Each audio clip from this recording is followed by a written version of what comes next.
बिस्मिल्लाहिर्रहमानिर्रहीम। अब तक जो हम पढ़ रहे थे वो 4.4 का जो एक्सरसाइज है वो हमने कंप्लीट कर दिया। 4.4 एक्सरसाइज में हम सिंगल लाइन्स के बारे में पढ़ते थे कि लेट्स सपोज मेरे पास एक सिंगल लाइन है और दूसरा L2 मेरे पास एक लाइन है, वो एक दूसरे को इंटरसेक्ट करता है एक पॉइंट पे। तो पॉइंट ऑफ इंटरसेक्शन फाइंड करो, लाइन 1 इक्वेशन फाइंड करो, लाइन 2 इक्वेशन फाइंड करो। ये हमने 4.4 में ये सारे किस्से कर दिए। अब 4.5 थोड़ा डिफरेंट है उनसे 4.4 से। किस लिहाज से ये डिफरेंट है? इस लिहाज से डिफरेंट है, देखो अगर आपके पास एक इक्वेशन है x square plus 2 h x y plus b y square is equal to 0, तो ये दो लाइनों का एक कंबाइन इक्वेशन है। दो लाइनों का कंबाइन इक्वेशन से मुराद क्या? इससे मुराद ये कि ये ऑलरेडी दो लाइंस हैं और दोनों लाइंस ने एक दूसरे को एक पॉइंट पे इंटरसेक्ट किया हुआ है, और ये वाला जो इक्वेशन है उन दोनों लाइंस का एक कंबाइन इक्वेशन है जिसमें एक कोफिशिएंट है एक्स स्क्वायर का और y 2hxy plus b y square एक स्टैंडर्ड फॉर्म लेट सपोज ये है। और इधर आपको लिख गया है कि homogeneous second degree equation homogeneous है।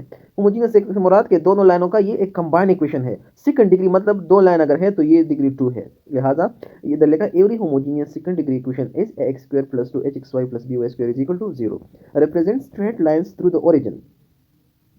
ये क्या शो कर रहे हैं कि वो स्ट्रेट लाइन जो कि ओरिजिन से पास हो रहे हो, ठीक है।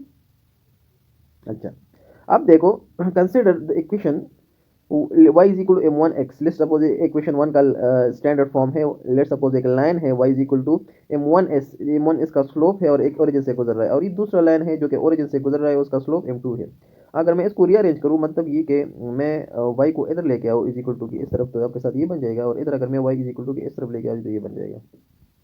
और अब ये यही इस इक्वेशन को मैंने अरेंज करके ये बनाया और इस इक्वेशन को मैंने अरेंज करके ये बनाया। अब लेफ्ट हैंड साइड का अगर मैं प्रोडक्ट ले लूँ, मतलब इस और इस लेफ्ट हैंड साइड का दोनों को प्रोडक्ट ले लूँ और एक दूसरे से मल्टीप्लाई करूँ, तो आपके साथ ये एक इक्वेशन नंबर 1 आ जाएगा। देखो इस टर्म को मैंने इसके साथ मल्टीप्लाई किया, इस टर्म को मैंने इसके साथ मल्टीप्लाई किया, फिर इस टर्म को इसके साथ मल्टीप्लाई किया और इस टर्म को इसके साथ मल्टीप्लाई कर ये आ गया। और एक्स स्क्वायर का जो कोफिशिएंट है m1 m2 है, और एक्स वाई का जो कोफिशिएंट है वो m1 प्लस m2 है, और ये वाई स्क्वायर है, ठीक है।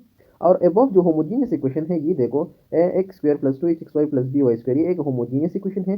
इधर इस एक्स स्क्वायर का कोफिशिएंट ये है और वाई का coefficient two sorry x y का कोफिशिएंट 2h है, और इधर वाई स्क्वायर का कोफिशिएंट भी है। अगर मैं नीचे वाला इक्वेशन 1 को, ये वाला जो इक्वेशन है इसको और इस स्टैंडर्ड फॉर्म को अगर मैं क्या करूँ, कंपेयर करूँ, मतलब ये कि ये एक्स स्क्वायर का कोफिशिएंट ए है और इधर एक्स स्क्वायर का कोफिशिएंट m1 m2 है, इधर वाई एक्स वाई का कोफिशिएंट 2h है और इधर एक्स वाई का coefficient minus m1 plus m2 है, इधर वाई स्क्वायर का कोफिशिएंट b है और इधर वाई का कोफिशिएंट स्क्वायर का कोफिशिएंट 1 है।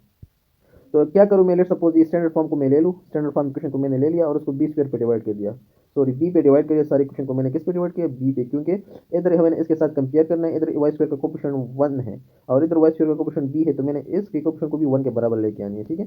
तो जब मैं सारे इक्वेशन को बी पे डिवाइड कर दूँ तो ये आपके पास ये आ जाएगा, ये बी खत्म होकर इधर एक आ जाएगा और 0 divide by anything is equal to 0, ये वैसे का वैसे रहेगा। तो एक्स स्क्वायर का कोफिशिएंट मेरे पास a बाई बी बन गया, एक्स वाई का coefficient minus 2h by b बन गया और वाई स्क्वायर का कोफिशिएंट 1 बन गया। अगर मैं अब कंपेयर करूँ किसको कंपेयर करूँ मैं इस वाले इक्वेशन को, ये वाला जो इक्वेशन है स्टैंडर्ड फॉर्म जो है, इसको अगर मैं इस इक्वेशन से कंपेयर करूँ तो एक्स स्क्वायर का कोफिशिएंट और एक्स स्क्वायर का कोफिशिएंट दो, इधर a बाई बी है, इधर m1 m2 है, तो a बाई बी को मैं m1 m2 के बराबर ले सकता हूँ, ठीक है। और इधर माइनस 2h बाई बी को मैं m1 प्लस m2 के बराबर ले सकता हूँ, ठीक है। तो ये मेरे पास m1 m2 का प्रोडक्ट a बाई बी आ गया और m1 प्लस m2 का product minus 2h by b आ गया, ठीक है। अब अगर मैंने एंगल थीटा फाइंड करना है इन दोनों लाइंस के दरमियान, एंगल थीटा फाइंड करना है, तो यही फार्मूला है जो प्रीवियस हमने फाइंड किया था, m1 minus m2 divide 1 plus m1 m2, ठीक है। और लास्ट में अगर आप इसको सॉल्व करें थोड़ा, ये भी फार्मूला लगा सकते हैं, अगर आप इसको सॉल्व करें या रूट और स्क्वायर ले लें, ठीक है, और इस तरह रीअरेंज थोड़ा करें तो आखिर में टेंजेंट थीटा के साथ आ जाएगा 2 into h square minus a b divide by a plus b. इस फार्मूले से भी मैं थीटा फाइंड कर सकता हूँ। ये वाला फार्मूला टेंजेंट थीटा के लिए आप इस्तेमाल कर सकते हो। डायरेक्ट ऐसे भी हो सकता है, ऐसे भी हो सकता है, क्योंकि इस फार्मूले को मैंने थोड़ा सॉल्व करके ये फार्मूला निकाला है, ठीक है। तो लिहाजा इस सॉल्यूशन की ये क्या हो गया, इसको समझने की अगर समझ लिया तो अच्छी बात है, वैसे इसको करने की जरूरत नहीं है। लेकिन अगर आप ये वाला फार्मूला याद करें कि tangent theta is equal to 2 under root a square minus a b divide by a plus b, ठीक है, ये वाला फार्मूला याद करो। ये वाला के दो जब लाइन हो कंबाइंड, तो उसका दोनों का जो स्लोप का प्रोडक्ट होगा वो ए बाई बी के बराबर होगा, और दोनों के स्लोप का summation minus 2h by b के बराबर होगा, इनके सब होमोजीनियस, ठीक है। और ये homogeneous equation a square plus 2h square plus b y square, इसको भी ये वाला फार्मूला आप नोट करें, ठीक है। ये दो फार्मूले नोट करें और लास्ट में टेंजेंट थीटा वाला ये फार्मूला नोट करें। अब आगे जाते इस पर क्वेश्चन सॉल्व करते हैं। क्वेश्चन है कि find the line represented by each of the following and also find measure of the angle between them. Problem 1 1 से लेकर 6 तक सारे क्वेश्चन सेम है। क्या क्या उन्हें find the lines represented by each of the following. हाँ मतलब ये एक होमोजीनियस इक्वेशन है और ये दो लाइन को रिप्रेजेंट करता है, तो उन दोनों लाइन की सेपरेट सेपरेट इक्वेशन फाइंड करें कि वो कौन से दो लाइन है जो इधर कंबाइन हुए हैं। तो दैट्स हाउ आखिर में आपको से पूछा क्या कि एंगल भी फाइंड करें। एंगल तो आसान है, एंगल का तो ये फार्मूला है। देखो अगर मैं इधर देखो, इधर एच स्क्वायर, इधर एच की वैल्यू क्या है 23, अब ये लास्ट में होगा इंशाल्लाह, ये है ए और ये है बी और एच, इधर एक्स वाई का कोफिशिएंट एच है। देखो स्टैंडर्ड फॉर्म को अगर आप देखें, एक्स वाई का कोफिशिएंट टू होता है ना, एक्स स्क्वायर का कोफिशिएंट ए होता है और वाई स्क्वायर का कोफिशिएंट बी होता है। तो आप देखो इधर, अब अगर आपने एंगल फाइंड करना है तो देखो एक ही जगह, इधर एक ही जगह आपने क्या डालना है, इस एक ही जगह या इस एक ही जगह आपने डालना है 10, क्योंकि एक्स स्क्वायर का कोफिशिएंट 10 है। और एच की जगह क्या डालना है आपने, सबसे पहले आपने h by sorry two h को माइनस 23 के बराबर लेना है। Two h equal to minus 23, तो एच की वैल्यू आएगी, फिर आपने एच की वैल्यू इधर डालना है, ठीक है। और बी की वैल्यू -5 है, आपने बी की वैल्यू -5 डाल के आप थीटा फाइंड कर सकते हैं। तो सबसे पहले मैं इसको सेपरेट कर रहा हूँ आपसे। क्वेश्चन में मांगे कि find the lines represented by each of the following and also find measure of angle between them। Lines find करो, ये कंबाइन इक्वेशन है दो लाइंस का, सेपरेट सेपरेट इक्वेशन फाइंड करो, लाइन को दो लाइन की इक्वेशन शो करो और साथ एंगल भी फाइंड करो। तो ये देखो इस इक्वेशन को इन लोगों ने थोड़ा फैक्टराइज किया है, 10x square minus 6y minus 5y square. तो माइनस 6x की जगह -6 प्लस y प्लस 2y, अगर मैं इन दोनों को जमा करूँ तो -6x आता है, और इन दोनों को अगर मैं मल्टीप्लाई करूँ तो क्या आते हैं, -5 मल्टीप्लाई 10। मतलब ये फैक्टराइजेशन का रूल है, आप जिस तरीके से भी करो। तो इससे फिर आप 5x कॉमन ले ले तो ये आ जाएगा, इधर से इन दोनों टर्म से y कॉमन ले ले ये आ जाएगा, और इन दोनों से फिर आप देखो इसमें 5x plus Y, 2x minus 5 कोई कॉमन है इन दोनों में, तो 2x माइनस 5 वाई ले लें और साथ 5x प्लस वाई आ जाएगा, ठीक है। इसको भी जीरो के बराबर ले रहे और इसको भी जीरो के बराबर ले रहे, तो आपके साथ ये भी मैंने जीरो के बराबर ले लिया और ये वाला पोर्शन भी जीरो के बराबर ले लिया। तो ये लाइन 1 की इक्वेशन है और ये लाइन 2 की इक्वेशन है। देखो इस कंबाइन इक्वेशन से मैंने दो लाइन्स की इक्वेशन फाइंड कर ली।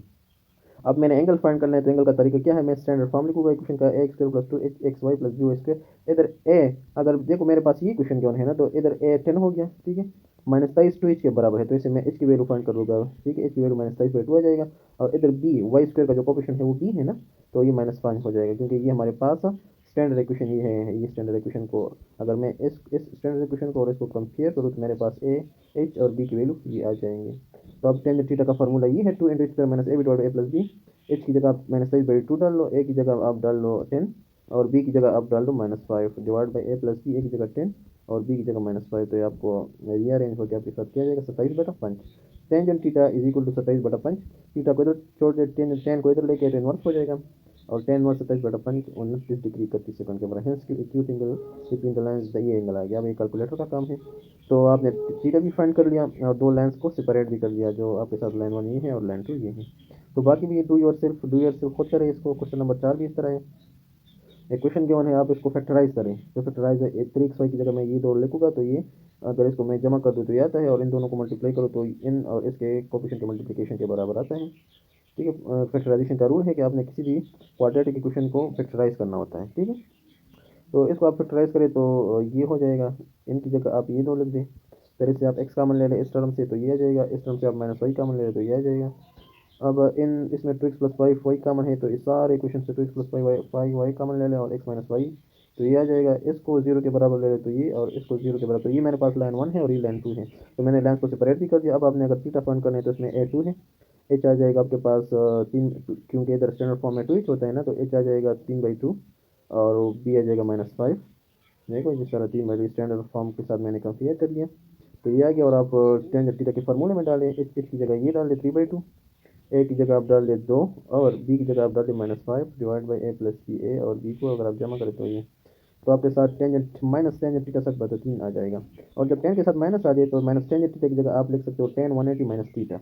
जब भी आपके साथ टेंजेंट माइनस आता है, इसको मैंने व्हाइट बोर्ड पे काफी एक्सप्लेन किया था कि एंगल्स किस क्यों इस तरह लिखते हैं, लेकिन आप ध्यान में नोट करें कि जब आपके साथ टेन के साथ माइनस का साइन आ जाए तो आपने क्या करना है, उसकी जगह 180 से थीटा माइनस करो तो ये फार्मूला लगाओगे, लिहाजा इसकी जगह मैंने ये लगा दिया, टेन को इधर ले गया इनवर्स बन गया, इनवर्स से आपके साथ ये आ गया और 180 को मैंने इधर ले गया प्लस, और ये मेरे पास आखिर में 113 डिग्री 12 सेकंड आपके साथ क्या आ गया थीटा आ गया, और ये आपका फाइनल 180 से अगर आप माइनस करोगे तो ये आ जाएगा 66 तो ये 180 माइनस 113, तो आपके साथ ये एंगल आ गया इधर तक, ठीक है। क्वेश्चन 5 इस तरह है। 6 आपका हो गया असाइनमेंट, 6 भी कर ले आप।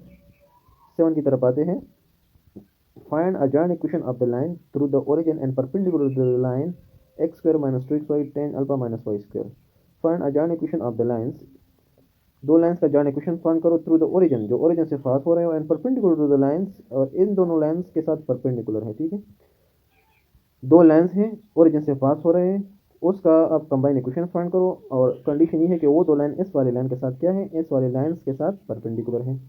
तो आप सबसे पहले इस वाली लाइन को लिखोगे कि x square minus two x square tan alpha minus y square. ठीक है, और आप कंबाइन, ये कंबाइन इक्वेशन है दो लाइंस का, और जब दो लाइंस का कंबाइन इक्वेशन हो उसका जो स्लोप का summation minus two h by b के बराबर होते हैं। ऊपर मैंने आपको बताया कि जब दो लाइंस कंबाइन हो तो उसका स्लोप का प्रोडक्ट ए बाई बी के बराबर होता है, ये फॉर्मूला है, और स्लोप का summation minus two h by b के बराबर होता है। ठीक है, तो इधर आपके पास क्या है, ये दो ये असल में दो लाइंस का एक कंबाइन इक्वेशन है, तो इनमें हम दोनों का स्लोप का समीशन, दोनों लाइंस के स्लोप का summation minus two h by b के बराबर होते हैं। ठीक है, माइनस टू अपनी जगह और इसकी जगह टेन अल्फा लिख दो, क्योंकि अगर स्टैंडर्ड फॉर्म के साथ अगर आप कंपेयर करो तो स्टैंडर्ड फॉर्म में एक्स वाई का कोफिशिएंट एच टू एच के बराबर होता है। अगर मैं इधर two h is equal to two tan alpha ले लो तो टू टू कैंसिल हो जाएगा, जिस तरह ऊपर क्वेश्चन कर दिया हमने, तो मेरे पास इसकी वैल्यू टेन अल्फा आएगा, तो इसकी जगह मैं टेन अल्फा लगाऊँ और बी की जगह मैं इस वाई का कोफिशिएंट लगा हुआ है स्क्वायर का, तो मेरे पास स्लोप का समीशन किसके बराबर आएगा, ये जिस तरह ये देख हम लोगों ने इधर किया भी हुआ है कि एक किस तरह बनाता है two h minus two tan alpha के बराबर, स्टैंडर्ड फॉर्म के साथ कंबाइन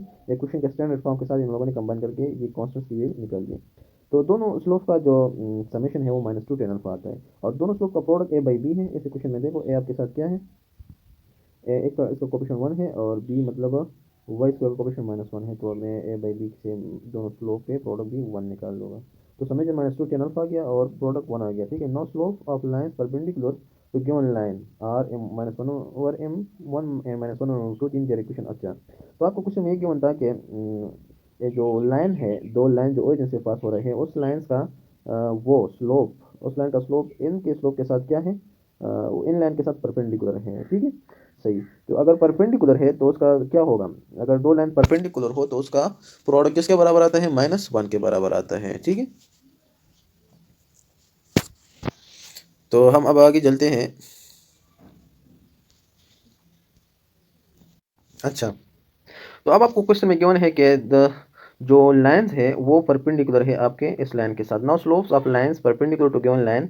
अच्छा देखो, तो अब अगर आपके पास एक लाइन हो y is equal to m one x, ये फर्स्ट लाइन को शो कर रहा है। ठीक है, ये कंबाइन इक्वेशन के स्ट्रेट लाइन को, और दूसरा line y is equal to m two x को शो कर रहा है। ठीक है, लेकिन आपको गिवन है कि दो और लाइन जो है इन वाली लाइन के साथ क्या है, परपेंडिकुलर है।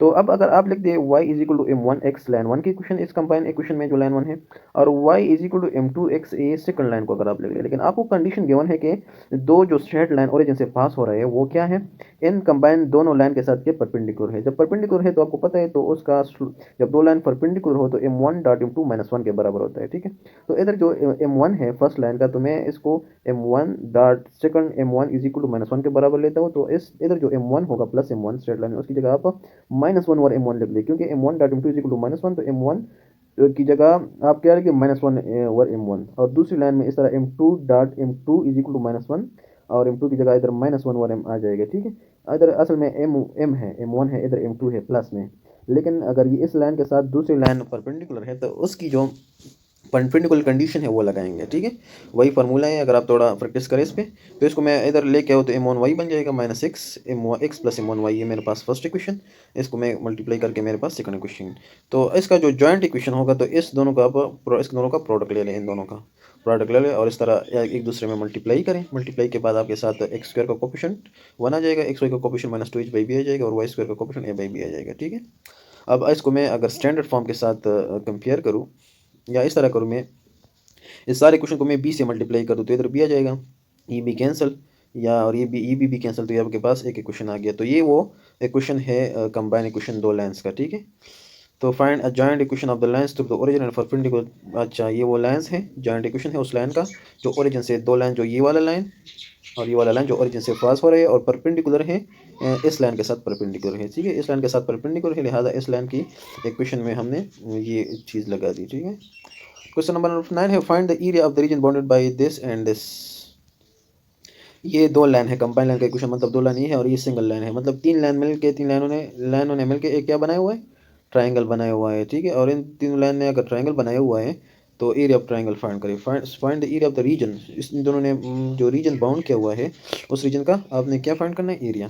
तो ये देखो, इस इक्वेशन को ले लो और इस इक्वेशन को ले लो। ठीक है, क्या करो, 10x² minus x y minus 21y² x plus y plus 1 is equal to 0।